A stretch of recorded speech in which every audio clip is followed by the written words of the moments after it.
You know the story with Subaru Imprezas? You know, a different version comes along every couple of months. A tweak here, a tweak there. We've made it a bit faster. We've given it some more power. Well, frankly, that gets a bit boring, so we ignore them. However, we couldn't ignore this.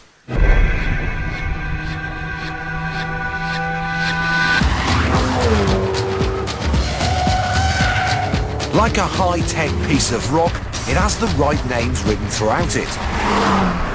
This one means it'll go, this one means it'll stop, and this one means it wasn't made by Subaru. It's a Litchfield Type 25. Ian Litchfield is a bloke who's been importing Subarus for the past 10 years, and now he's tuning them rather well. He can put one of these Type 25s on the road for 40 grand. It's based on a version of the Impreza you can only get in Japan. With lighter panels and roof, it's the starting point for the Group N rally car. Now, let me give you some statistics. It's got 415 brake horsepower, which is about the same amount as a Porsche 911 GT3, except that costs about twice as much. It'll get you to 60 in 3.8 seconds. Now that's as fast as a Ferrari F430, but that costs 3 times as much. I think I'm going to have a go at that. Look then. 3.8 seconds. 20, 40, 50, 60. Christ, it is quick. The top speed is quoted as being 175 miles an hour. It is astonishing performance per pound. So how have they made it so quick?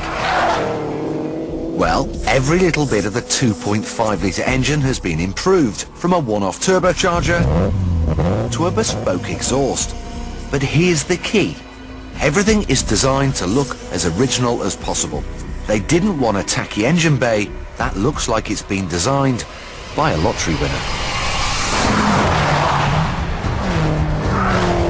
Now, pretty much all highly tuned turbo cars have lots of lag, and this is very good. So let's give it a true on-road kind of test. Let's get 4th gear, 3,000 revs, and give it some. There's a little bit of lag there, but it's pretty good. Now, not all the go faster bits are in the engine bay. Litchfield have completely redesigned the suspension. Different springs, anti-roll bars, and these trick dampers. These gold knobs at the back can increase or decrease the stiffness of the damper both in bump and rebound. Upshot is you can make the car more reactive or less. Trick stuff. It's race car technology, but it doesn't mean this is a car just for racing drivers. Your granny can drive it quick. Now, one of the amazing things about Subaru and about Mitsubishi Evos is they are incredibly easy to drive quickly from A to B. They're very sure-footed, they give you lots of confidence. And if I'm honest, this is even easier again. Litchfield have really changed the dynamics of the way this works. The steering's much more precise. It's got more front grip mid-corner.